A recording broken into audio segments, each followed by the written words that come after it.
এই যে আমাদের জন্য দ্বিতীয়বার নিয়ে নিয়েছি চা, ঠিক আছে। কিন্তু এখানে আমি যে জন্য আর কি ভিডিওটা করলাম, কাপগুলো দেখো। আমি চা খেতে ভালোবাসি, ঠিক আছে, বাড়িতেও বড় কাপেই খাই, কিন্তু একটু কম করে, কম বড় কাপে, আর চাটাও পরিমাণটা কম। আর এখানে যতবার চা চাইছি এত বড় বড় কাপে একদম ভর্তি ভর্তি চা দিচ্ছে, মানে 1 কাপ নিলে 2 কাপ হয়ে যায়। নোকে বললাম 1 কাপ বলতে, বলেছি তো ওয়েস্ট বেঙ্গলের লোকেরা মগে করে চা খায়। হ্যাঁ, আর আমার বললো যে এখানে না ওয়েস্ট বেঙ্গলের লোকেরা মগে করে চা খায়, বলছিলাম যে আমরাও খাই, কিন্তু বারবার অল্প অল্প খাই, এই মানে বারে বারে এরকম মগে করে খাই। তো তোমাকে যদি বললাম 1 কাপ বলতে তুমি 2 কাপ বলেছো। তো যাই হোক, যেমনই হোক, ঠান্ডায় চাটা যদিও ভালোই লাগছে। দেখছি একটু চিনিটা মিষ্টিটা ঠিক হলো কিনা। ওটা আমার চা। ভালোই হয়েছে, চাটা ভালো হয়েছে, একটু ঠান্ডায় ভালোই লাগছে। তো খেয়ে নি।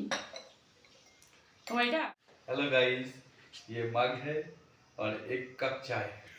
ভালো।